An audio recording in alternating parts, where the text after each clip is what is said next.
Olá, Ikifam, tudo bem?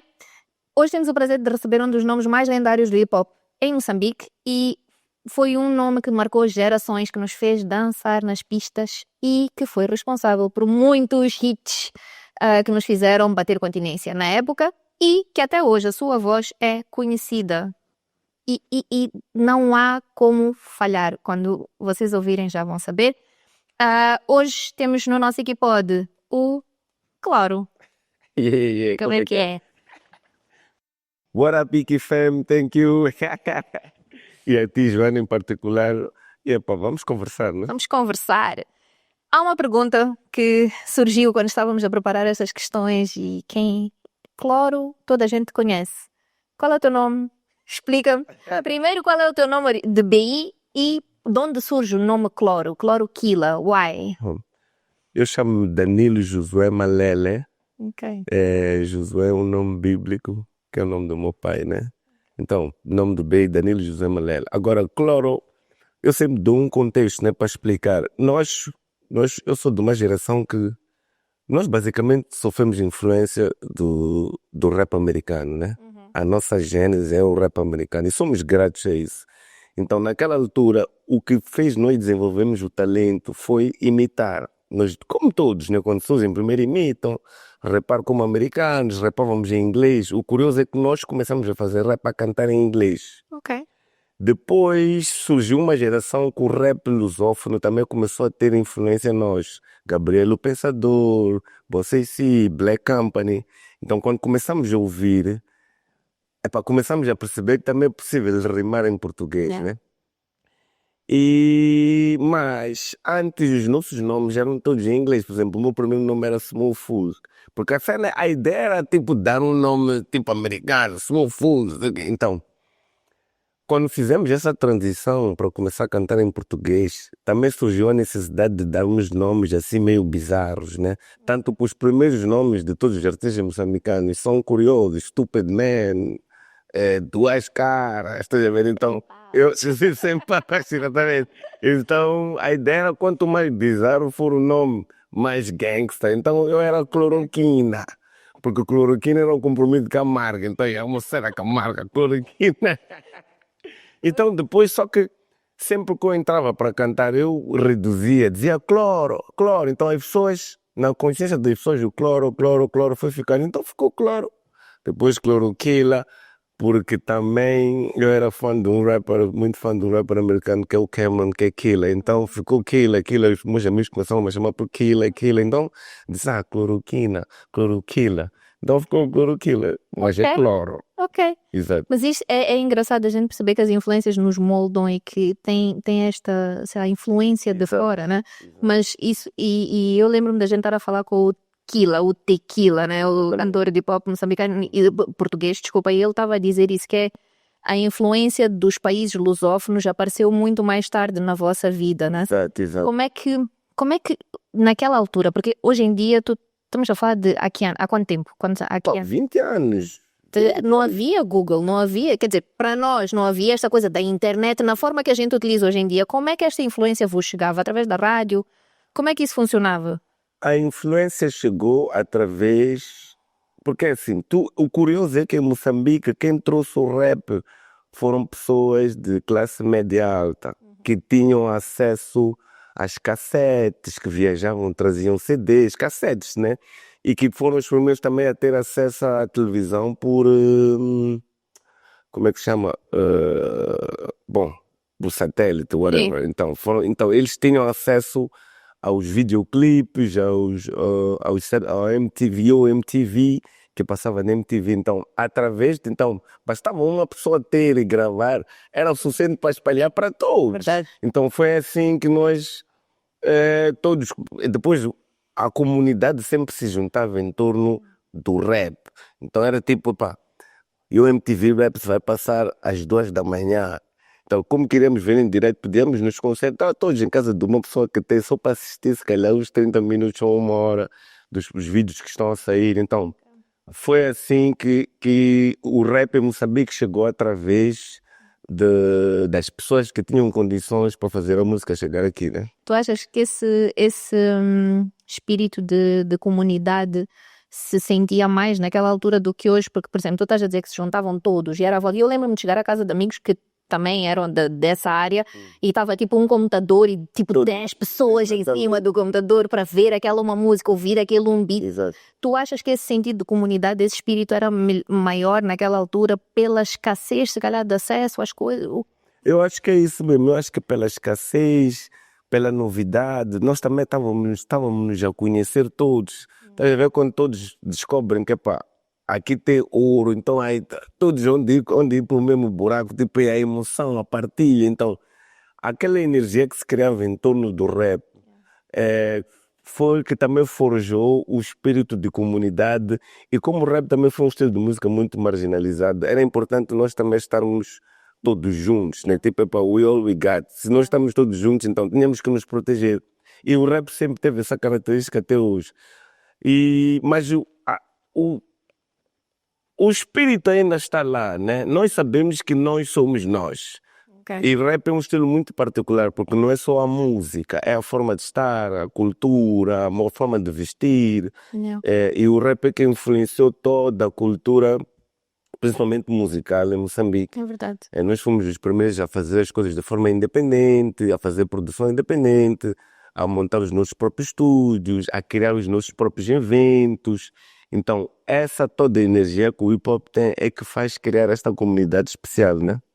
Há quem diga até que o hip-hop, isso vês também pelos americanos, né? O hip-hop muito mais comercial, ou mais comercializado, acaba por dar outro tipo de rendimentos. Por exemplo, tu olhas para um Talib Kweli e isso, que foram pessoas que se manteram fiéis à arte, mas que não chegaram, se calhar, onde Lil Wayne da vida, que já foram uma grande inspiração nesse sentido e que agora se calhar são muito mais comerciais. Não estou a dizer que deixaram de ser algum tipo, deixaram de ser inspiração, mas é a forma de estar, como tu estás a dizer, também dita isso, né? Que Sim. o que a gente vive, o que a gente faz é pelo amor, pela cultura, pela paixão, pela música, né? Exatamente.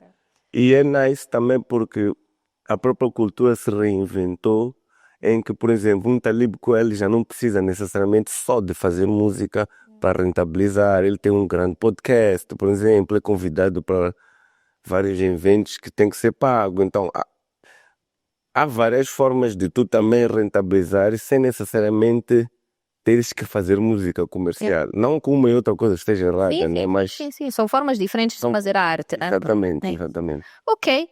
E, vamos lá, eu sou dos times da Trio Fame, Track Records, pronto, essas labels e foram vocês que nos mostraram várias coisas, né? Como é que surgiu, portanto, esta crew? O que é que tens para nos dizer sobre este movimento, sobre como é que vocês se juntaram? Como é que tu uma vez partilhaste comigo que tu fazias muito a parte de direção da label? Como é que, fala-me um pouco disso, só para a gente ter um contexto e perceber, porque há pessoas que só veem a música, né? Exatamente. Não percebem tudo aquilo que está por trás. Bom, a Track Records é uma visão do Beatkeeper, né? E do B-Joy. Nós já éramos amigos antes da música. Quando eu digo nós, eu digo Cloro, o Caos, o Cinzel e o Awa do Sabit, que é o Beatkeeper. Então nós já éramos amigos, porque éramos como se fôssemos os putos dos Rappers Unit, que é um dos grupos pioneiros do hip-hop em Moçambique. Fazia parte do Leonel, meu irmão, Zito Dog Style, DJ IPM e muitos mais. Gina Pepa, Nito MCs, a Squeeze, muitos mais. Nomes. Exatamente. Então nós éramos os putos que sempre estiveram ali. E nós, quando estávamos ali, nunca imaginávamos que um dia íamos fazer música. Era só estar. Eu próprio nunca imaginava que ia fazer música. Só curtia, gramava muitas, por acaso apreciava muitas letras do meu irmão. Então, mas eventualmente às vezes há coisas que tu tens que fazer porque tens que representar, né? Tipo, next man up. Ok, que agora a cultura tem que evoluir, tem que surgir novas pessoas. Tu é que sempre estiveste ali. Então, nas brincadeiras, nós começamos a fazer música. Nas brincadeiras mesmo, tipo, já lá experimentar e imitar. Só que a coisa foi ficando... Eu às vezes digo que o rap é que veio ter comigo. Não, eu não procurei o rap, estás a ver? Agora, nesse contexto, Beatkeeper sempre foi curioso. Ele sempre teve interesse na área de engenharia, DJ. Então, ele, por mentoria do DJ IPM, porque eles viviam numa casa tipo... Como é que é? Ele vivia embaixo, o IPM vivia embaixo, o Beatkeeper vivia em cima, né? Como é que se diz? Geminada. Geminada, exatamente. Então, dali o Beatkeeper começa a ganhar interesse em também querer ser DJ. O estúdio de IPM era ali mesmo dos rapazinhos. Então ele foi aprendendo a misturar, foi aprendendo coisas de engenharia, de som. Então, a partir daí, ele próprio decide que, ok, tá bom. Vocês gostam de rapar, né? Vocês, meus amigos, íamos fazer freestyles na rádio, naquele time da G-Pro, que o Joe criou o Chova. Então, só que o Beatkeeper também ganha interesse em criar, em ser produtor. Então, ele nos junta, tipo, porque éramos amigos dele. Então, ele diz, ok, tá bom, vocês rapam, né? São 3. Epá, temos que dar um nome. Estás a ver? Então, fizemos uma lista grande. Unit Sons, não sei o quê. Então, ficou Trio. E depois decidimos, ok, fica Trio Fam. E nesse mesmo contexto ele estava a criar a label Track Records com um parceiro, B-Joy. Começou com esse parceiro. Então eles criaram um estúdio. Então começou com Trio Fam, Chuchulado, que fazia o Kuduro, e Gina Pepa. Tipo, praticamente esses foram os primeiros artistas. Então é assim que surge a Track Records. Começamos a fazer as primeiras músicas. Então pouco a pouco começam a entrar os outros. Alex, Eitu, mais tarde Nelson, Gina Pepa já lá estava. Então a Track Records foi muito orgânico. Nós estávamos muito focados na produção musical e não muito no o que isto pode dar em termos de fama. Estávamos mesmo. É por isso que as músicas mais antigas do hip hop são mais. Não havia compromisso até hoje são as músicas que mais marcam, porque ninguém fazia, tipo, estou à procura de hit. Era mesmo. Estávamos a divertir. Na verdade, ali nós estávamos a estudar. Foi um processo muito importante para nós estudarmos investigação de produção. Então, nós próprios é que éramos as cobaias. As cobaias, estás a ver? Então, só que quando tu estás nesse processo, há certas músicas que mudam a tua vida. E conosco a que mesmo mudou foi a música Ao Sul, que nós fizemos o remix da Zaida. Então dali é que vimos que isto aqui é sério. Não que as outras músicas não tenham tido impacto, mas teve um impacto no meio mais do hip hop, da cidade. Então a partir dali é que nós também começamos a ganhar consciência artística de que aqui já temos que começar a fazer as coisas. E Beatkeeper sempre foi muito profissionista, tipo, na preparação das músicas que temos que lançar. Na mistura, o master, ele sempre investigou, sempre foi independente nessa área. Então ele é que foi o mastermind. Então ali eu funcionava como diretor artístico, tinha que descascar a visão dele, porque ele sempre foi maníaco, tinha conseguido descascar a visão dele para os outros. Eu tipo fazia mais recursos humanos de direção artística. Então aí eu era responsável pelos artistas que entram. Quando ele tinha que ser ele a meter o artista, ele tinha que me convencer que esse tem que entrar. Quando queria ser eu tinha que convencer a ele que. Então foi assim que se formou a Track Records. E pá, pessoal muito talentoso, que eventualmente, por causa da questão social, né, pá, uns já tiveram que decidir se realmente querem seguir o que vão seguir, né? Mas foi uma escola que nos formou como, acima de tudo, como pessoas. Porque Beatkeeper sempre foi de aqui. Antes tens que estudar. E ele era isso. Ele fez o curso de engenharia eletrônica, depois foi para o Brasil também estudar, fazer pós-graduação. Então ele sempre liderava, por exemplo, sempre foi uma pessoa muito estudiosa, muito inteligente, e ele sempre incorporava esse lado humano de que a vida não é só fazer música. Então, quando tu olhas, tu vês que criamos ali uma família com várias pessoas com sucesso em várias áreas, advogados, gestores, e que hoje nós temos um grupo do WhatsApp que para mim é o meu grupo tipo principal, e que muita gente pensa que cada um está na vida dele, mas todos os dias nós estamos juntos a conversar, é o grupo de bom dia, do WhatsApp, onde a gente partilha as coisas. Então acabamos criando uma família, né, de vida, que somos os melhores amigos que temos entre nós. E foi assim que formou essa track. E esse impacto que deixamos, né? Nós sempre fomos até os fofinhos. Vossas músicas, vocês são um exemplo, não sei o que. Tipo, então, vemos que até agora marcamos uma geração, né? Não, eu estou a falar por mim, eu de vez em quando, aquela coisa, domingo em casa, eu quando penso em músicas para ir ouvir, às vezes uma cena mais antiga, são as músicas que eu ponho, não vou procurar, se calhar, não estou a dizer que depois não chegue lá, mas quando estás naqueles dias de nostalgia, tu pensas, músicas antigas são as vossas, né? Quer dizer, há outra, não estou a dizer que eram as únicas, mas Claro. até porque vocês, e uma das coisas que eu, se calhar quem vê de fora tem essa percepção é que as labels naquela altura também tinham esta questão de união. Podiam às vezes Sim, lutar entre... Não, mas éramos todos bradas, porque a gênese é mesma.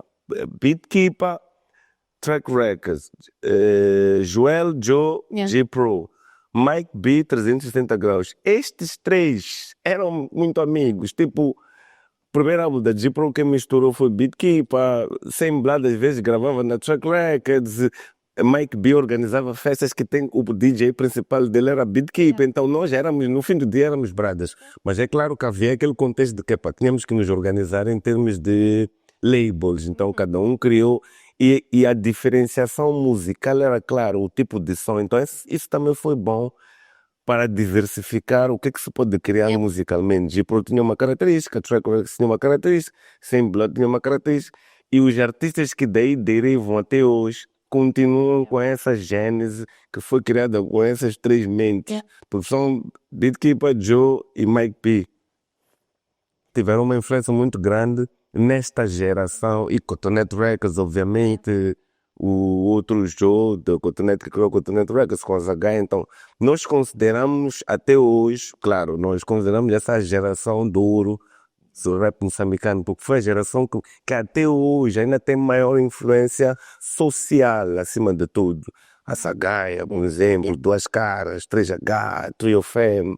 Eu às vezes digo os putos, vocês até podem ser mais talentosos, podem criar melhores músicas, mas falta-vos o impacto social que marca uma geração. Yeah. O impacto social é tudo, é político, é econômico, é Sim. tudo, exatamente. Não, e havia essa questão também das as letras do hip hop. Não estou a dizer que agora não há, mas não era com tanta, não é com tanta frequência, ou não são tantos artistas ou tantos cantores, ou rapistas, o que a gente lhes quiser chamar, que fazem tantas letras como havia antigamente.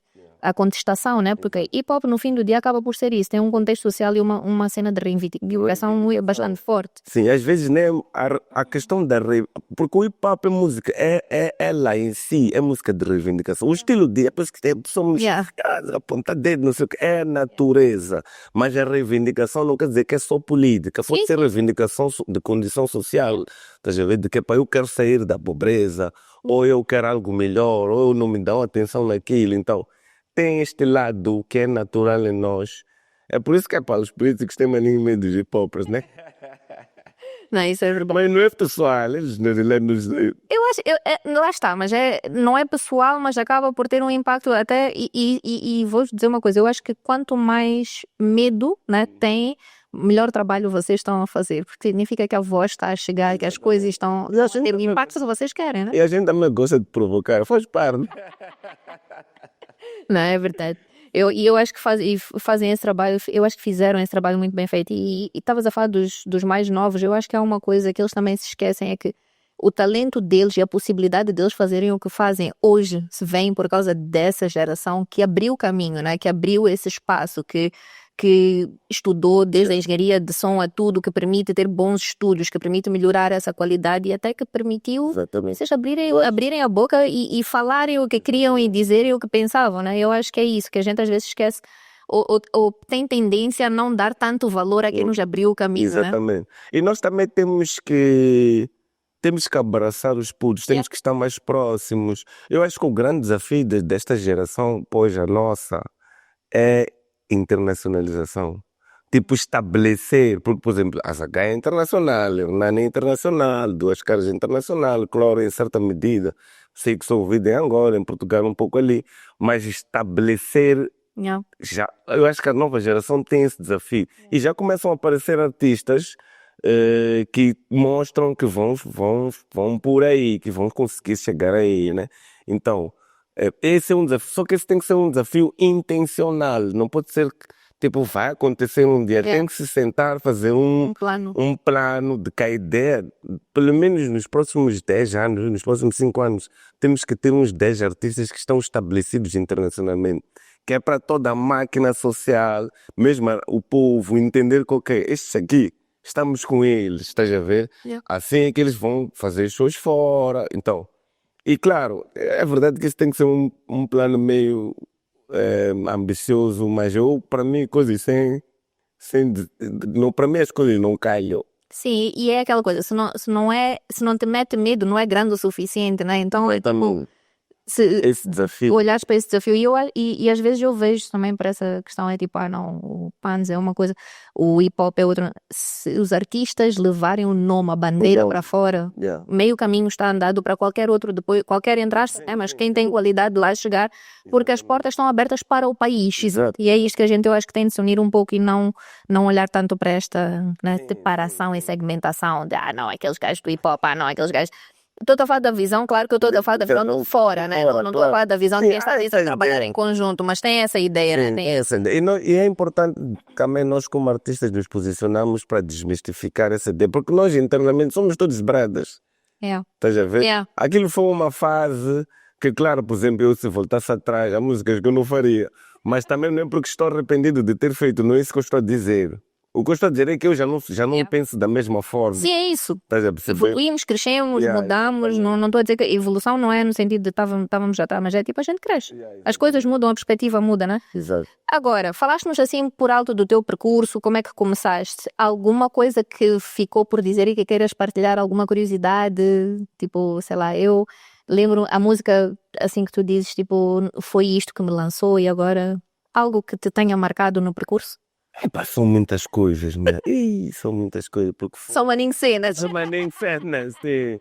Mas o momento para mim, na minha carreira, foi a transição da track para Muqueiro e da Muqueiro para IBS, que já foi o meu projeto pessoal. Ok. Ali na IBS, no início, é que eu percebi, de facto, o que significa, entre aspas, né? Claro, ainda estou nesse processo, mas o que significa realmente produção musical, Ok. o que significa music business acima de tudo, o que é importante ter em conta, qual é a importância do marketing, como é que o produto tem que ser empacotado. E eu me usei como cobaia para isso. Porque foi um desafio que eu disse, que essa cena de artista e reclamar, aqui não dá suporte, people não compram disso nada. Então, esse desafio é que me fez, por exemplo, conseguir que os nossos shows sempre estejam cheios, que é para que a música venda, e que entender que é possível ser independente, aliás, independentemente das condições sociais, em que tu podes superar as condições, porque as condições sociais, obviamente, não são boas. Tipo, cultura aqui não é prioridade, entre aspas, mas infelizmente.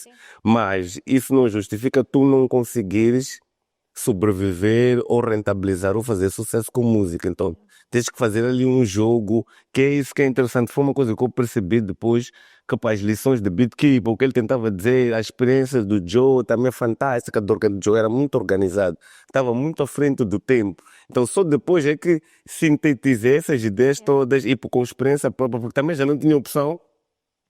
Eu só tinha música para fazer e tinha que sobreviver, né? Então foi o que mais me marcou na minha carreira. E foi nice perceber. E agora tentar partilhar o que é possível com os outros e que temos que sistematizar experiências. As pessoas que chegam têm que perceber o que é que têm que fazer e criar e quebrar novas. Não parecer que os artistas estão a vir, parece que estão sempre a começar. Yeah. Estás a perceber? Então, essa sistematização é muito importante, esse tipo de conversa é muito importante.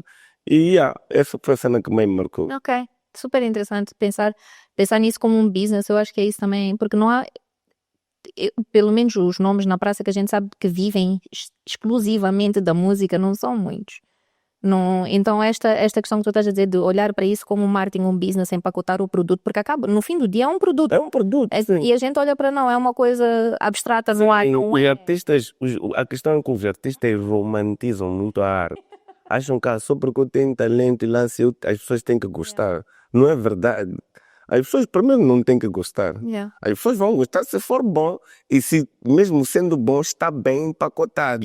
Tu quando chegas, eu costumo dar um exemplo, tu quando chegas num supermercado, ao nível em que um produto está, não é indiferente. As marcas pagam para que o produto esteja à altura do cliente. Então, como tu vais posicionar a tua música, como vais empacotar, como é que tu vais saber qual é o público-alvo, onde é que tem que tocar, porque que eu não preciso ir, por exemplo, eu como rapper não preciso ir para Moçambique em concerto, estou a dar um exemplo, onde é que eu tenho que ir, onde é que está o tipo de música que eu faço, onde é que as pessoas estão, porque o tipo de música que eu faço, as pessoas não veem televisão, então eu não preciso necessariamente ir para a televisão, estás a ver?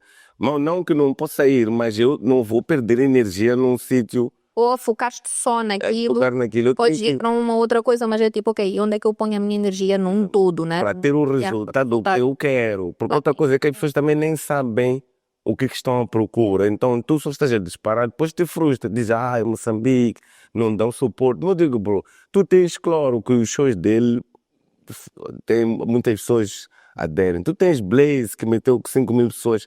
Então, Yeah. tu também podes criar uma. Não estou a dizer que tens que imitar estes, mas estes são um exemplo de que as pessoas só querem alguma coisa boa Yeah. para se mover. Então tu tens que criar esse teu produto da tua maneira, com a tua originalidade, com o teu estilo, mas possível é. Yeah. Não, isso é. E outra coisa também que eu acho que é muito cultural em nós, e não é só na música, eu acho que em muitas áreas que a gente está à espera que alguém venha nos ajudar ou que tem de ter obrigação de nos dar.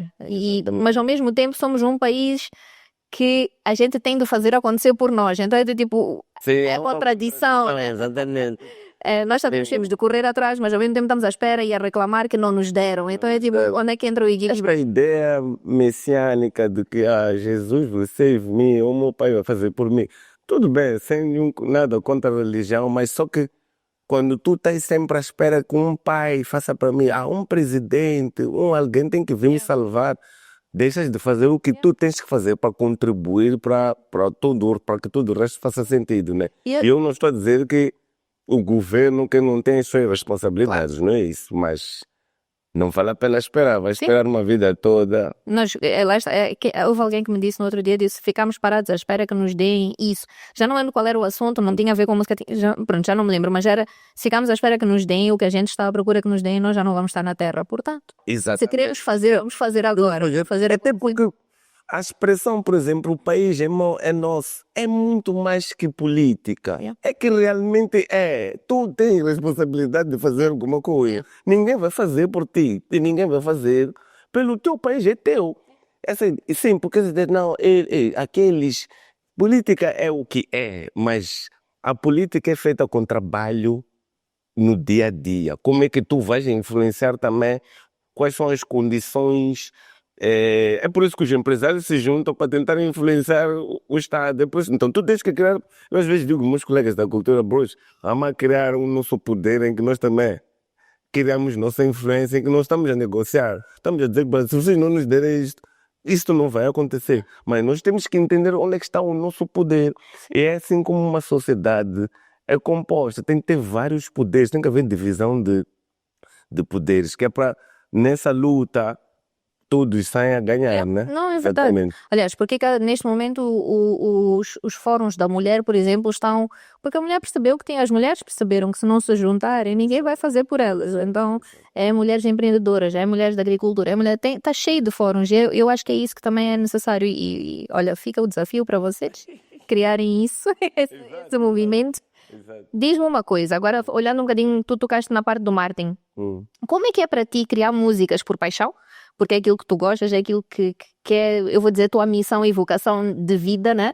E de repente estás a fazer um jingle comercial para uma marca. Tipo, como é que tu divides isto? Como é que tu consegues criar duas coisas por motivos totalmente diferentes? Um comercial, outro por... Sim, desculpa, é que primeiro é uma coisa que tu não podes confundir. Tu não podes confundir, por exemplo, o artista com a pessoa, nem o artista com a arte. Ok. Ou nem a arte com a capacidade de criar.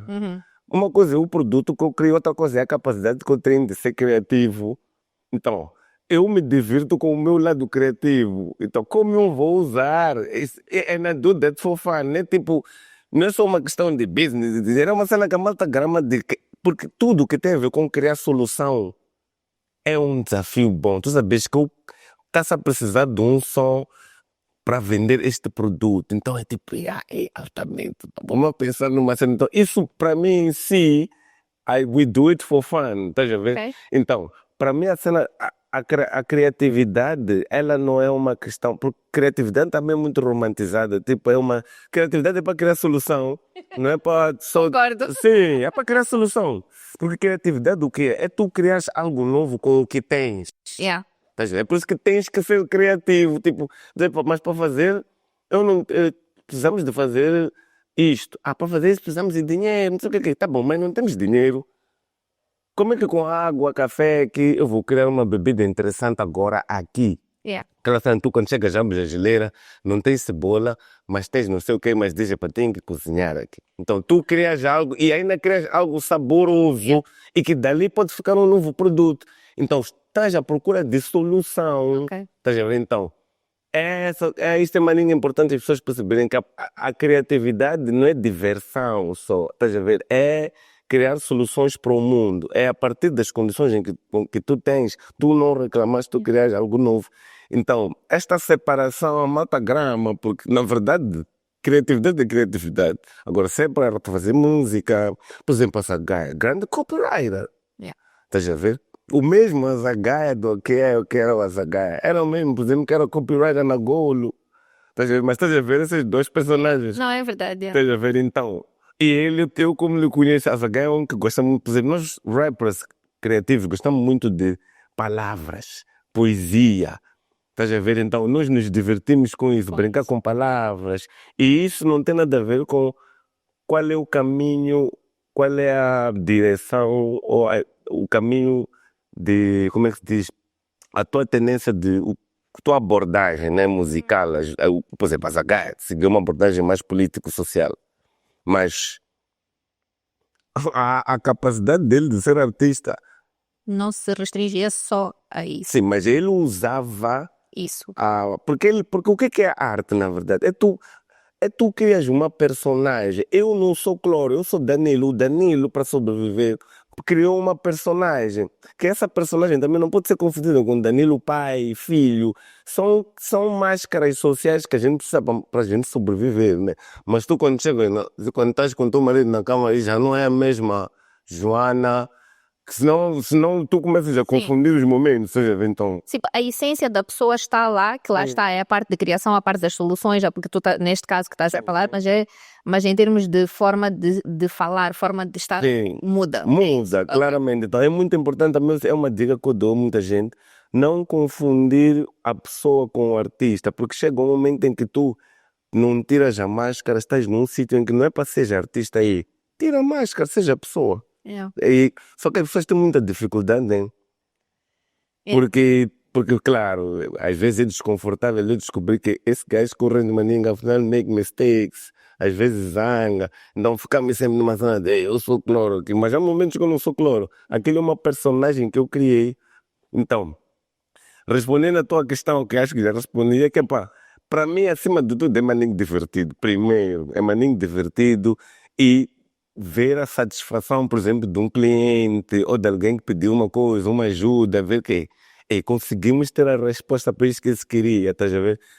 E uma das cenas mais nice, man, é advertisement, bro. Ok. Yeah, eu tenho uma paixão muito boa. Quando eu posso ficar a ver, entrar no YouTube, só ficar a ver publicidades. E eu acho que em termos de já agora, como é a vossa área, eu acho que não que não haja, eu acho que a criatividade morreu maninho, man. As publicidades mais antigas eram mais...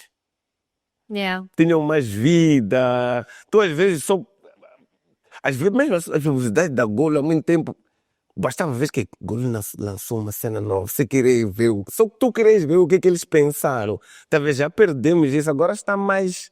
Quer dizer, as próprias agências também estão muito comerciais, tipo, Eu ia fazer essa analogia entre o hip hop, que é tipo, como estávamos a falar um bocado do pessoal, como é que tu disseste, o pessoal duro, né? Que lançou o hip hop e que fez aquilo, e de repente agora que se calhar já tens um bocadinho menos dessa essência, ou é menos visível em algumas coisas, é tipo a analogia que se faz entre a música e a publicidade. Né? Exato. E não só, antigamente eu lembro-me daquela guerrilha que havia, saía MCL, tu ficavas à espera da coisa, e é muito este jogo e as agências, eu acho que sim, eu acho que a publicidade se comercializou bastante ultimamente. Não sei se é... E isto depois são muitas outras questões. Questões de budget, questões de marca, questão da rapidez com que a publicidade tem de ser feita para responder ao mercado, né? Ou seja, já não é... Eu tenho 3 meses para pensar uma cena, eu saio uma cena, eu tenho que fazer uma logo a seguir. Estás a ver? E isto tem a ver com globalização. Então, claro, é um problema assim, percebes? Até porque as marcas também estão a vender, né? Sim. Não que haja muita necessidade de fazer uma cena uau, porque as vendas estão bem, eles não vão gastar numa cena que não está. Mas, tu quando vês a Money Time, brasileiros, e isto é em todo o mundo. Sim. Tipo, em geral, Yeah. já não está... Mas é nice tentar manter essa cena, estás a ver? Sim, não é que não está mal, mas Sim, já não sim. tem aquele peso, aquela... Exatamente. Ok. E diz-me uma cena, agora falando nesta questão de música e publicidade, como é que tu vês a integração? O que é que tu achas, não sei se é benefícios, o que é que tu achas que esta integração da música na publicidade transmite às pessoas? O que é que para ti, por que as pessoas, por exemplo, devem apostar? Não. Música é batota, man. Música já é.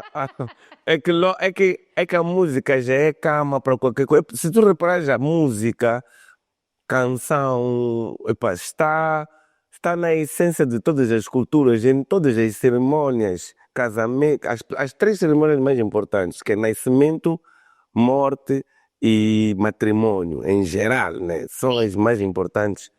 Não há cerimônias sem música, sem canção, sem louvor. Então, é porque toca no espírito com é mais eficiente que tu explicar, tu sentes. Então, a integração da música tem esse papel, já cria um ambiente que eu quero que tu mentalmente te coloques para eu te fazer passar uma informação. Mas nós podemos fazer uma publicidade que não tem som. Só falamos 2 palavras e mesmo assim vamos ser criativos. Mas é obviamente que quando envolve já a pessoa, já prepara, já calma, então. É essa cena nice que a música tem. E isso é em todas as áreas. Quando eu sempre dou um exemplo, volto a dar exemplo, tentas no supermercado, dá um sonzinho. Aquelas músicas ali podem te fazer comprar. Não são escolhidas randomly, tipo qualquer coisa. Então a música já tem bala para tu te comportares como a marca quer que tu te comportes, né? Sabes que há 2 exemplos nisso, por exemplo, apesar de ser internacional, a Zara, tu entras na loja deles, aquela música techno hype faz-te querer comprar, tipo, está estudado nesse sentido. E depois tens outra coisa, eu comentei isso já e comento várias vezes, que é, eu posso não me lembrar de que matéria eu estava a dar na escola naquela altura, mas eu sei letras de músicas até hoje. Até hoje, exatamente. Porque fica no ouvido, tem uma coisa da musicalidade que fica, né? Exatamente. Ok. Um projeto que tenhas, eu sei que vais dizer que há muitos. Um projeto que eu não vou dizer que mais gostaste, mas que se calhar teve mais impacto, que tu digas, na minha carreira este projeto teve muito impacto. Pode ser uma música, pode ser um álbum, pode ser formar uma pessoa, ok? São 2. Não sabe. Chegou Mandrene, mudou minha vida e cena já tarde animo. Mudou tua vida por quê? Agora fiquei Porque facilitou, porque quando eu percebi, aquilo que eu estava a dizer, chegou um momento em que eu percebi que não, depende de mim, o meu sucesso daquilo, porque eu tenho uma forma de estar específica qualquer. Por exemplo, eu gramo fazer música, mas não gramo de fama. Tipo, não gosto de perder minha liberdade na rua, mas tens que apanhar um meio termo também, que é para não te desrespeitar. Quer dizer, tens que apanhar um jogo aí de sentido. Então parece que é tipo aquele snob, nem nos cumprimenta, porque não enquanto tu só estás no teu mundo. Então, né? estou no meu mundo, exatamente. Então nessa construção que eu tive que fazer várias combinações para ter o que eu quero, tudo começou com, primeira coisa, eu tenho que fazer um bom álbum. As músicas têm que ser boas. Tipo, então, a partir do Chugumande, no impacto que teve quando eu lancei, depois fizemos o lançamento, por exemplo, o segundo lançamento fizemos com a Jameson. Então ali há muitas coisas que como é que eu posso dizer, que se alinharam, estás a ver, que depois a partir dali foi muito mais fácil eu organizar shows, para perceber de business, marketing. Então aquela cena mudou a minha vida. Então, mas começou com as músicas, porque as pessoas foram para os shows porque queriam ter a experiência ao vivo das músicas. Então, o mundo do produção de eventos, para mim, começou a ganhar vida porque eu estava a produzir os eventos para alimentar aquele projeto. Ok. Então, daí também surge o conceito de cenas da tarde Animo, que marcou os eventos em Moçambique. Porque eu sou de uma geração que sempre curtimos a tarde. Isso o Cenas da Tarde não é novidade. Eu sempre tento explicar para vocês, ei, não vieste com uma ideia nice. Isso eu só organizava à noite. Na verdade, Matinés, né? matinés, dançar. Eu sempre curti matinés. Aquele pessoal havia um grupo de entretenimento que era de Matanight Chisano, que os gajos organizavam umas matinés aos sábados. Aliás, não só os matinés domingo, né? Os gajos organizavam uns eventos aos sábados, Summer Jam, Summertime. Yeah. Estás a ver? Lembro-me. Então era Timbila Entertainment, ok? Então, eu tenho essa cena na minha memória, estás a ver? Então, só que de repente houve uma mudança, eventos todos passavam para a noite, mesmo grandes shows, grandes eventos, na era da Bang Entertainment, tudo era 22. E acabava às 4 da manhã, tipo, porque os artistas também... Exatamente, havia pois é, era muita coisa, sofrimento. Então, naquele momento em que nós estávamos na IBS, no tempo de Chico Manzeni, depois produção de álbuns de tech, o Baca, nós é que lançamos o Baca, então, há um tempo em que nós estávamos incubados, nós não saíamos do estúdio. Tipo, vivíamos muito intensamente. Tipo Isaac Newton, quando descobriu as leis Então, mas um dia estávamos a conversar, estamos a falar, nós estamos sempre no estúdio, mas por que a malta não curte? Assim, numa reflexão, chegamos à conclusão que, brada, é porque eventos são à noite, nós já não temos paciência para a noite. Então tem pessoas como nós, são muitas, Yeah. que surgiu a ideia, cenas à tarde Animo, um partido dos homens fazer eventos à tarde. E com o tempo, todos os promotores agora já fazem eventos à tarde. Então, as pessoas dizem, agora estão gêmeos. Então, eu disse, não, a ideia é exatamente essa, tu criares um mercado, porque eu não perdi, a minha marca não perdeu porque os outros estão a fazer. Muito pelo contrário. Estás a ver? Por exemplo, eu também vou para eventos da Jameson, sou convidado como cloro para cantar e só à tarde. Então, já me beneficia a mim também. Yeah. Estás a ver? Essa não como artista. Yeah. Estás a ver? Porque ali criamos como é que eu posso dizer? É como se tu tivesse criado uma indústria, estás a ver? E é uma plataforma. É isso que as pessoas têm que perceber. Tu, quando crias algo novo, não tens de estar preocupado se vão te imitar. Porque se não te imitarem, então é porque estou sendo não é nice. Yeah. Estás a ver? Essa, então, agora, se tu tens medo de te imitar, é porque tu não confias na tua capacidade de criar ou fazer o teu projeto estar sempre em constante evolução. Então, nesse sentido, nós... Point, yeah. Depois, o Cenas da Tarde também é uma marca que não é só diversão em si, é patrimônio arquitetônico, é valorização da cultura moçambicana. Então, nós nunca fazemos eventos nos mesmos sítios, mas a experiência que nós demos era para o people ter noção de que nós temos espaços que têm que ser valorizados. Que é para as pessoas voltarem ali para fazerem turismo sem necessariamente ser por uma festa. E que já, como tu próprio disseste, já se fazia antes. CFM era muito utilizado para fazer vários eventos. Exatamente. Era, Mas em algum momento parece que não, perdeu-se. perdeu-se, então não se pode perder. Então, eu acho que um dos projetos, então, é Chico Manzeni, e o projeto Cenas já está fazendo. Para além de Bamanenga, outros projetos Claro. que estão a trazer, que ainda estão a vir, mas step by step vamos chegar lá, né? Yeah. Ok. Explica-nos um bocadinho do que está por detrás do processo criativo e da criação de um jingle. É diferente da música normal ou o processo é o mesmo? É tipo, tenho este problema, quero resolver isto, eu quero comunicar isto. Como é que tu estruturas este processo criativo? Começas pelo beat, Podes falar se calhar da música no geral e depois olhar um bocadinho para o jingle, ou falar só do jingle se for diferente? Tu primeiro, para mim, eu começo do fim, o tempo. Qual é o... Sim, porque Quanto tempo tenho para te balizar, né? Tenho para eu começar a ver cá, como é que neste tempo aqui, como é que eu vou gerir? Então aí já começa a definir, começa a aparecer, ok, temos que ter uma palavra, estás a ver? Esta é a palavra-chave.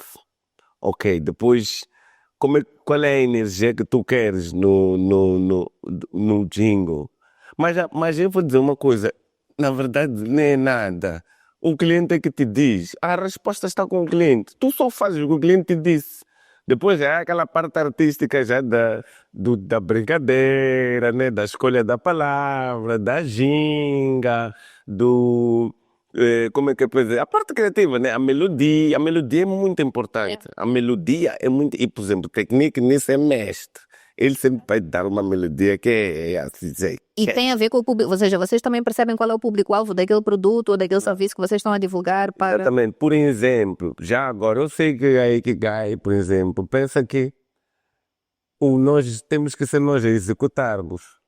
Não, é normal. Depois, eu sei o que o Cloro vai fazer, mas a nossa capacidade não está no nós fazer. Nós sabemos o que tu queres e sabemos quem vai te dar. Eu posso dizer, bro, não sou eu que tenho que cantar aqui. Aqui quem tem que cantar é X, mas não te preocupes, eu vou te trazer o produto.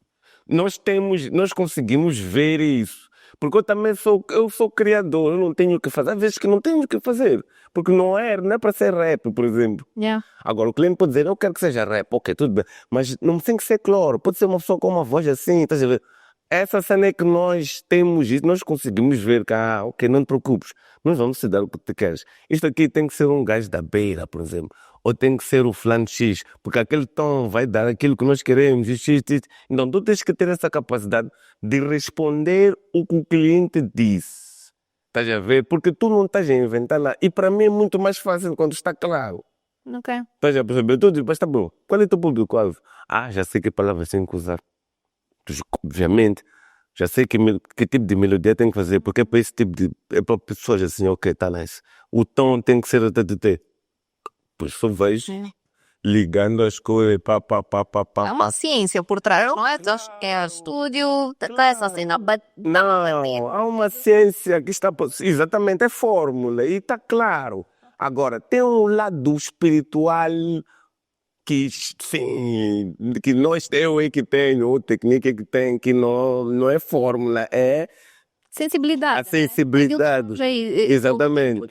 Há uma palavra que utilizam muito é tipo, sei lá, intuição. Intuição. Né? Mas eu acho que é mais do que intuição, porque intuição parece que no fim do dia a tua intuição é criada por todos os conhecimentos que tu tens e vem para fora. Né? Mas a intuição, ela é a verdade. O problema é que a expressão intuição parece que é uma coisa... Não, se tu reparas, tu quando ignoras a intuição, depois descobres que, pá, era isso que eu tinha que fazer. Porque a intuição, na verdade, Deus já está a dar, só que você está distraído. Tá entendendo? É a dizer, é isso aí mesmo. Então a intuição não é... Quem tem boa intuição está atento, não vai falhar. É verdade. Estás a perceber? Isso é em tudo na vida, não é na música, não é no briefing.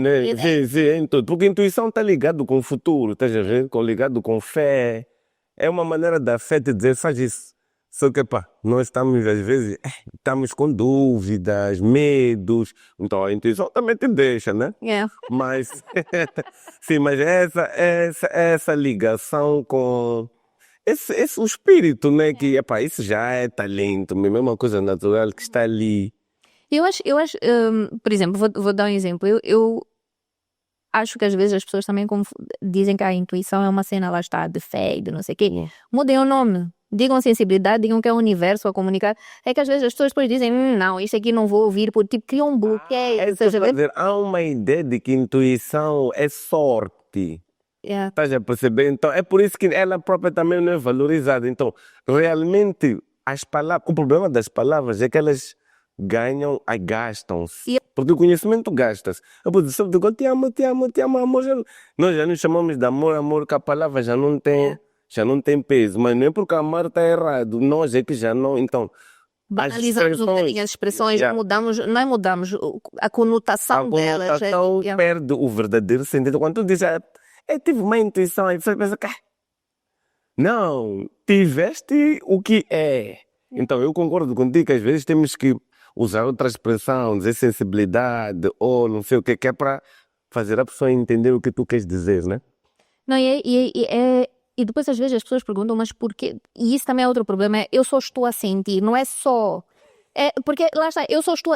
Por exemplo, mas porquê que tu achas isto? Ou porquê que tu queres ir por este caminho?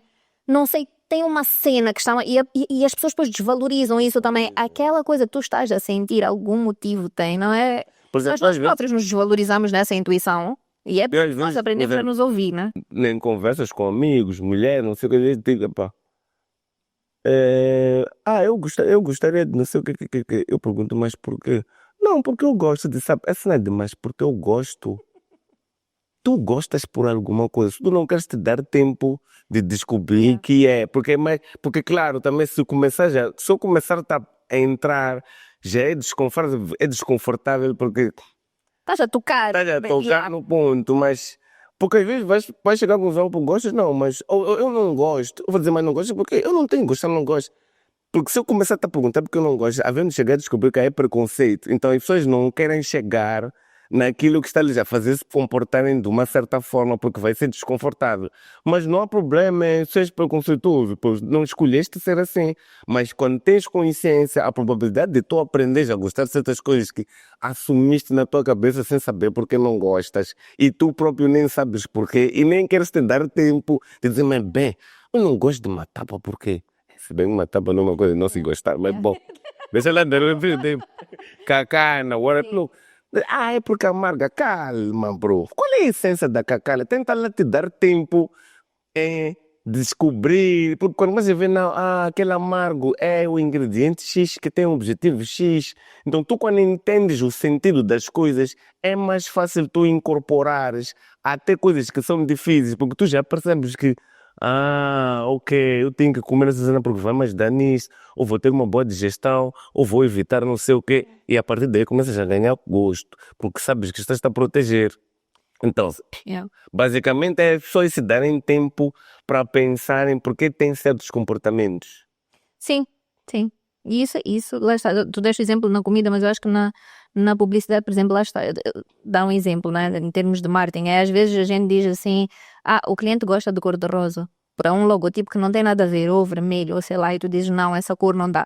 Quando tu começas a explicar ao cliente porquê que aquela cor, porquê que aquela música, porquê que aquele símbolo, porquê que aquilo está na posição que tem de estar, a pessoa começa a Começa a perceber. perceber. E depois tens que ter, por exemplo, vocês como agência, sabem que tem que ter essa paciência com o cliente, porque o cliente não tem que, não tem que pensar como tu. Sim, senão ele não tinha contratado, fazia ele Exatamente. sozinho. Né? Mas ele também tem a cabeça dura dele, tem os preconceitos dele, as ignorâncias dele, e ele acha que tem que ser de uma forma porque ele acha. Então, quando tu começas a dizer, ok, tá bom, eu já percebi, sabe que primeiro quando fazemos reunião, não vamos fazer naquela sala porque vamos preparar a Não, é coisa. tudo. Yeah. Depois, o som tem que estar num tom, não pode ser com o telefone, Yeah. para ele sentir a energia. Depois, então, ele sozinho começa a ver que, estás a ver? Se eu tivesse te dito, tem que ser assim, tu não ias entender, então.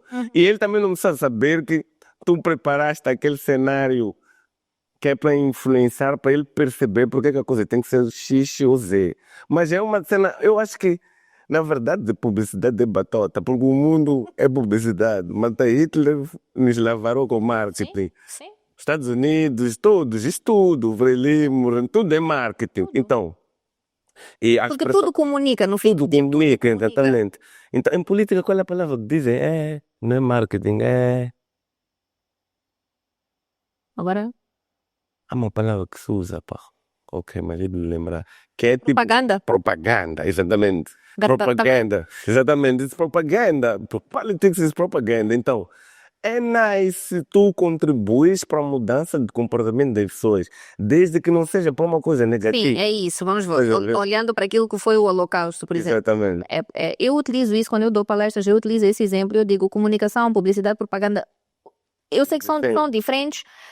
Há diferença, mas é tipo o A objetivo da essência. comunicação, a essência, porque vamos dizer assim, está por aí. Eu digo, é importante a gente não utilizar a nossa propaganda para coisas negativas. Negativo. E há coisas, por exemplo, eu não estou a comparar o Holocausto a isso, obviamente, mas há coisas que, por exemplo, os jogos de apostas e coisas assim, é preciso a gente perceber, até artistas perceberem qual é o impacto, né, que existe nesse tipo de coisas que estão a estragar a vida de muita gente, mas então, a gente comunica para quê? Mas na visão daquela empresa, ela precisa de comunicar, precisa de fazer propaganda, publicidade, marketing, tudo, para poder sobreviver. Exatamente. Eu sempre gosto de dar um exemplo do, por exemplo, o Holocausto, Hitler.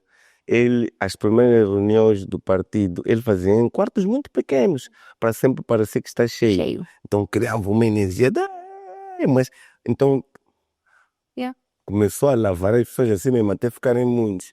Então são truques Yeah, tudo. que, ok, né? Mas eu também vou imitar, bro. Estás a ver? Sim. Há uma coisa. Faz a escolher para quê? Para quê? Exatamente. E há muitas coisas interessantes feitas no mundo. Se diz aqui, como é que esse gajo conseguiu mobilizar? Yeah. Qual é isso? Eu acho que se nós da área do marketing olhássemos para a política, não estou a falar de Moçambique, mas no mundo, Uma mulher. e estudar como ela é feita, nós íamos ser muito melhores marqueteiros, porque política é, a sério, é das coisas que mais impacto tem na sociedade, que mais massas move, porque tu dizes assim, ou eu sou de um lado ou eu sou do outro. Para tu chegares a milhões de pessoas dessa forma que se posicionam de determinada forma, tiveste de fazer um trabalho muito grande para chegar lá. Mas às vezes, sim, é isso. Mas os gajos também usam golpes vendem dados. Não, até não estou a dizer, até peito. Não, sim. Estamos na qual é a capacidade que ele teve de entender que ele tem que fazer alguma coisa? Tá? É isso. E nós estamos a fazer história nesse sentido, Isabico, porque é tudo. E o nosso país durante um tempo foi gerido assim. Exato. Com base numa voz, numa plataforma que chegou a milhões de pessoas. Como, né? É, como? Mas pronto. E temos que reconhecer, fizeram bem. Não, voltamos à questão, não estamos a discutir o quê, nem qual é mas é a forma de fazer. Se a gente estudar e aplicar bem assim, para bons, vamos lá, para coisas éticas, para coisas que vão nos construir e não destruir, eu acho que é incrível, né? Se o Hitler tivesse utilizado isso para diversidade e não para segmentação, Exato. o mundo se calhar não está. Haverá muita coisa que a gente também herda desses princípios que estão lá atrás, não? Tenho uma frase aqui para ti que queria que tu comentasses. Eu só vou deixar. Nem tudo é dinheiro. Qual é a tua perspectiva, visão em relação a isso? É que há umas frases que são muito traiçoeiras e depois elas criam opiniões extremas. Porque quando tu dizes, porque depende da perspectiva. Tudo é dinheiro, depende do que. É que vivemos num sistema capitalista em que as trocas comerciais são feitas com dinheiro, né? Então, tudo é. Agora, o problema é quando tu acreditas que a tua felicidade vem daí. Ok. Quando tu dizes nem tudo é dinheiro, aqueles que acreditam que tudo é, porque se eu não tiver dinheiro eu não vou ser feliz. Então dizem, não, tudo é dinheiro. Não, tudo também não é dinheiro, porque não é, obviamente. Então tu não podes dizer nem tudo é dinheiro. É possível, em que perspectiva queres que eu comente? A tua visão. Numa perspectiva de que eu preciso de me alimentar para sobreviver, tudo é dinheiro, porque para eu vir para aqui tive que transporte, meter combustível, não sei o que é, sair de casa, tenho que comprar roupa, não vou andar nu, tenho que me alimentar, tenho que beber, isso tudo é dinheiro, não estão a oferecer aí. Agora, eu não vou valorizar as pessoas, as coisas, com base nisso, e também não vou acreditar que para eu estar bem espiritualmente, eu preciso de. É que tu não podes confundir necessidade com desejo. Yep. Estás a perceber? Quando começas a confundir desejo com necessidade, acreditas que tudo é dinheiro e que para seres feliz precisas de ter muito dinheiro. Eu também gostaria de ter muito dinheiro, mas. E não vou negar. Também, né? A questão Muito relativo, porque eu quero conhecer o mundo, quero viajar, mas se eu não tiver. Tudo bem. Desde que tu, lá está, sejas feliz, claro, tens de ter o básico para sobreviver, para viver, pronto. Mas tu não vais deixar de lutar por querer ter melhores condições. A questão é essa, então, não confundir, porque o problema é que enquanto o dinheiro for endeusado, porque o dinheiro é endeusado psicologicamente, o problema das pessoas não é o dinheiro em si, é como é que ele afeta na cabeça. Estás a ver, então? Por exemplo, há pessoas que têm muito dinheiro, mas não. Estás a ver? E há pessoas que não têm também, que não estão tensas, mas não é porque essas pessoas não têm consciência de qual é a utilidade do dinheiro. O dinheiro é para fazer troca comercial, é um papel. O valor das coisas não está ali. Estás a perceber? Tá? Se tu vais dar valor naquilo que estás a comprar com o dinheiro. Yeah. Não, era esta provocação que eu queria largar. Eu gosto desse debate de dinheiro não é felicidade. Depende. O que é felicidade, primeiro, para definirmos se dinheiro não é. O problema é que dinheiro é É como água. Tu não discutes se água é felicidade ou não. Água é para beber, bro. Dinheiro é para ser usado, e ponto final. Ok, e falando de dinheiro, como é que é para ti cotar projetos comerciais, né? Ou seja, não os teus álbuns, Sim, sim. mas cotar projetos para empresas, para marcas, versus se calhar aquilo que é o teu Valor. projeto, né? O O meu... teu, sim, e já agora o teu valor, olha, alta perspectiva, como o teu valor, por exemplo, como é Pois que eu tu... estou a fazer pergunta a mim. Não, mas olha, é uma conversa. É uma conversa assim, não. Quero perceber como é que é cotar, tipo, quero perceber a tua pergunta. Fala de novo. Como é que tu, eu vou dar um exemplo, minha área de design, minha paixão é essa questão da criatividade visual, vamos por, a tua é auditiva, a minha é visual. Se um cliente chegar com um projeto que eu adoro, na minha cabeça eu faria isso de borla. Sim. Preciso de viver, mas eu faria de borla porque eu gramei do projeto. Exato. Pôr um valor em cima do meu trabalho, que eu faço por paixão, por amor, por... Pronto, Tipo, como é que é Como é cotar isso? como é que tu cotas isso e como é que tu determinas, lá está, o teu valor? Porque, ok, vamos lá por assim, há coisas que a gente sabe, né? O horário do teu, a hora do estúdio, o técnico, estás a ver que tu tens de pagar por X horas. Todas estas coisas tu tens como pôr um número, né? Mas tu, Cloro, porque, e na tua carreira tu de certeza que não cotaste o mesmo do início até agora, né? Como é que tu... Isto é mais no sentido, o conselho para as pessoas que estão a ouvir. É como muito que tu fazes? interessante. Para mim, cada caso é um caso. Uhum. Primeiro, eu tenho que estar feliz. Ok. Primeiro, eu tenho que estar feliz em todos os sentidos. Mas, para mim, as coisas sem... Porque eu acho que se eu tenho que... É que uma coisa que vem de fora só é problema quando tu não sabes para onde estás a ir. Então, se eu sei para onde eu estou, eu baseio a minha cotação com base em... Isto aqui vai me ajudar naquele meu projeto que eu estou a fazer. Essa cena vai me ajudar aqui.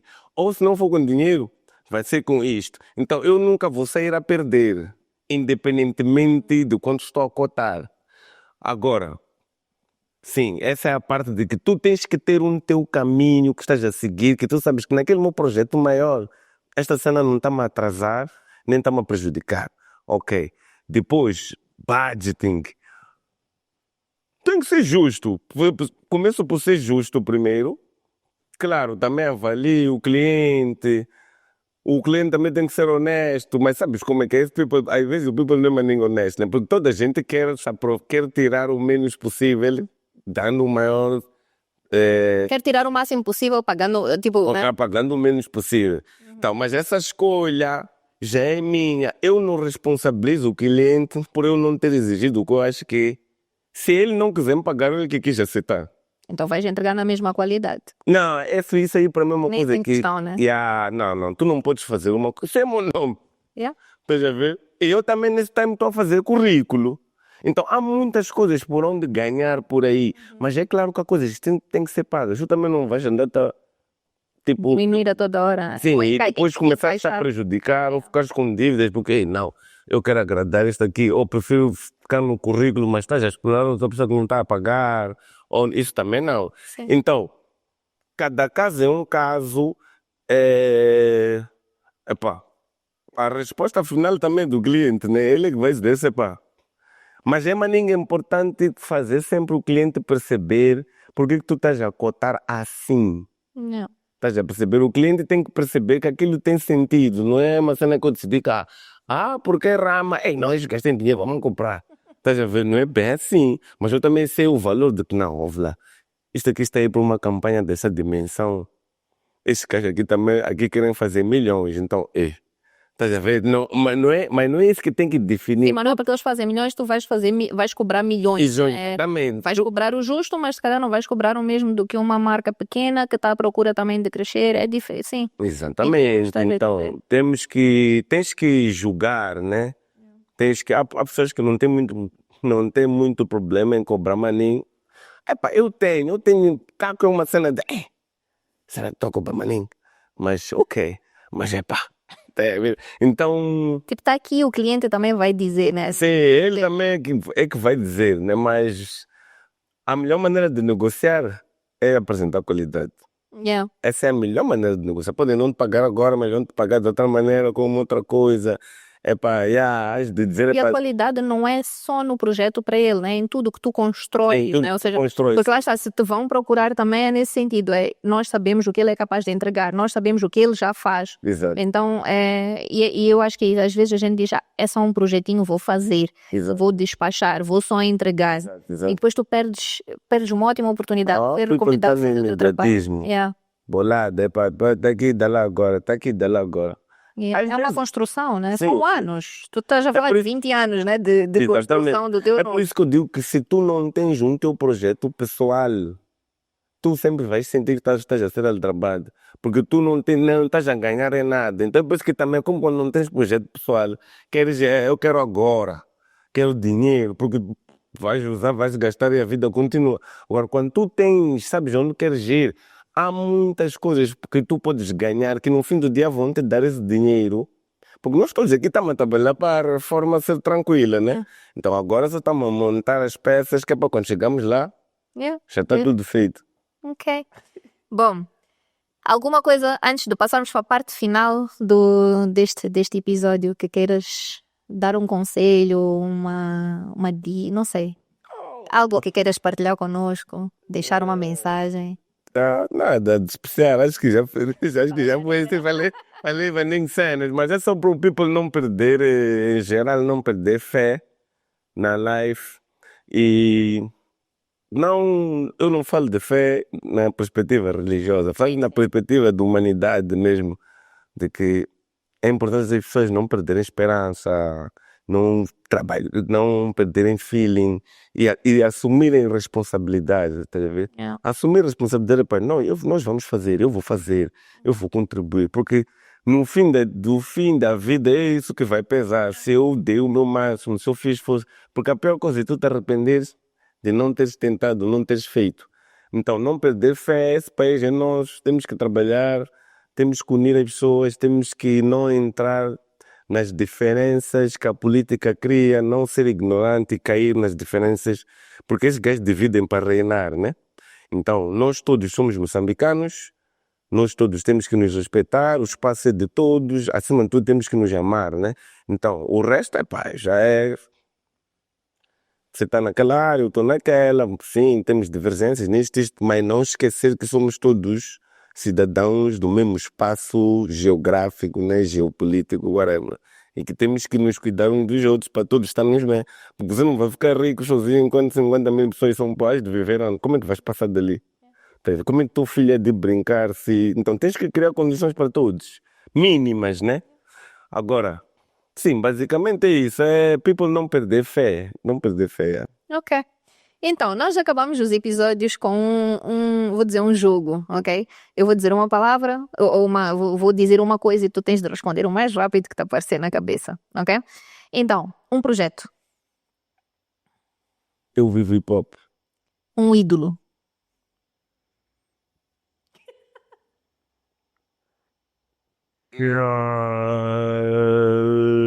Kendrick Lamar.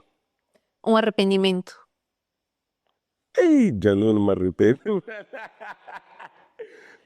O que acontece é que... queres melhorar? sim. Não, mas assim, é isso. É que se for nessa perspectiva, arrependo-me de muitas coisas que eu acho que podia ser melhor. Só que foi isso que me também... Foram os meus erros que me tornaram aquilo que eu acho que está certo em mim. Então eu não me arrependo. Até que eu sou grato. Digo, ainda bem que falhei ali, porra. Porque há cenas que tu falhas, que tu não vês falhado há muito tempo. Hoje ainda estareja Aprender. a aprender. Tá vendo? Então não me arrependo de nada. Ok. Uma profissão, Professor. professor, ok? Um prémio, Abra da vida, já me premiou. Mas estar vivo, não é que a vida é uma coisa fantástica, certeza. Mas olha, mas a vida é uma cena nice, sabes? So people, ouve lá, vê lá as nuvens, o céu, o país, o people. Só de estar vivo e ter saúde, brada, já é um prémio nice. É. o prémio, não é? Não é o prémio. Exatamente. Ok, um sonho.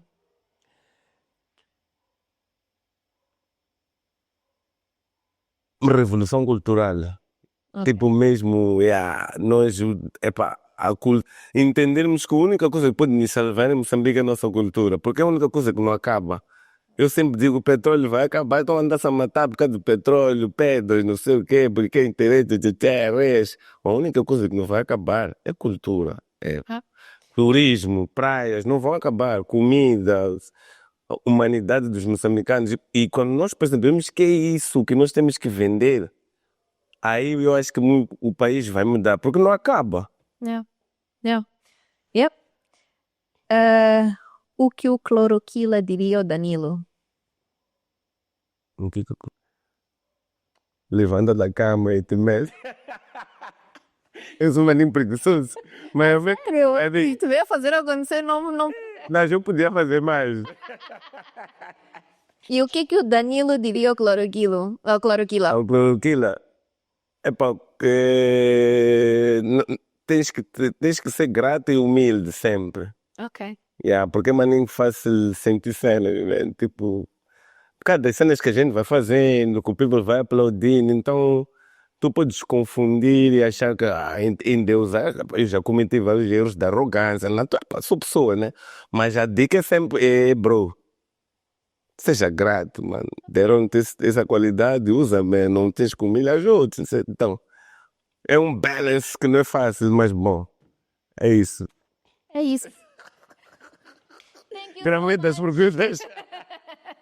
Thank you so much por teres aceito o convite mais uma vez e pá, a casa é tua. Altamente. Eu acho que. Não sei, né? Vamos assistir depois, mas eu acho que foi um dos melhores podcasts que eu já fiz. Ah, sério? Yeah, E fãs ouviram, né? por causa do tipo. Porque são coisas. Tu falaste tudo que eu gramarei em português. Ok. Tipo, cenas mais terrenas, tranquilas, não. A cena que mata maquia maningue a verdade. Então, quando tu maquias muita verdade, ela não. Tá vendo? As minhas respostas também serão muito a querer pensar, tá vendo? Então depois já não é a essência. Então, pô, acabou sendo uma cena nice. E eu ainda bem que eu nem tinha criado expectativas, mas estou maninho feliz, man. Thank you. Valeu. Pessoal, Lauro para vocês. Thank you, Wikifam, por estarem aqui em mais um episódio conosco. Fiquem atentos aos próximos.